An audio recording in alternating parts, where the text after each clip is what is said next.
صلى الله عليه وسلم. صلى الله عليه وسلم. الصلاة تاسف النبي إن كتمان تبيو Ọlọ́run gbogbo àwa tá ṣe fún má jẹ́ òfin kọ̀ọ̀kan tí wà náà dá. آمين. Ala la ilaha illallah.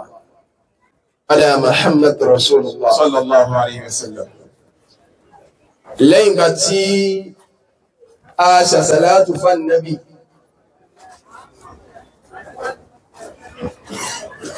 a kí agboolé wa tọ́lọ́hun ní kí orí ó máa ṣọ̀gọ́gán wọn, tọ́lọ́hun dé sọ́dọ̀ wọn.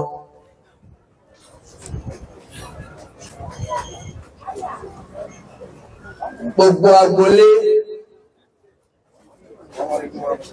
Alaikum salam. Allah tọ́ akíwọlé àwọn ọkọ ìyàwó tó já sí wípé sábàbí wọn ni abínsíkí láàfin tù bá a ti ń tù ní asáǹtò àbídúró dè wọ́n ẹ̀rí nǹkan bí akíwọlé wọn akíyíkẹ́ ẹmọ rúlẹ̀ kẹmọ rọra èyí tẹ́ fẹ́ ṣe lé ní orí ọmọ ní Ọlọ́run ní ṣe lókùn orí lọ́dẹ̀ lẹ́yìn gbogbo ìtí ń bẹ lọ́rùn Ọlọ́run ọba wà yẹnjú rẹ̀.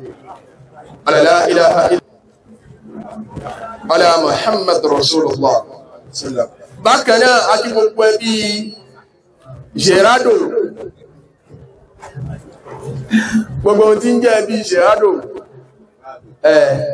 ọ̀gángan tí wọ́n náà lọ́mù sọ̀kalẹ̀ sí akí gbogbo wọn bó ṣe ká ní wípé wọ́n ti ń bẹ́ bí kódà bó ṣe ká ní wípé wọ́n tún kù lọ́nà tán bọ̀ akí gbogbo ẹbí náà Ọlọ́run kò sẹ́ni kankan wọn lẹ́sìn lórí ọlá yìí tá a ti fún sẹ́lá nẹ́bọ̀wà Muhammad ọlá hawla ولا قوة إلا بالله العلي العظيم.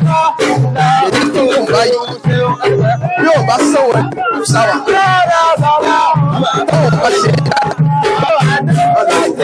àwọn ọlọ́kùnrin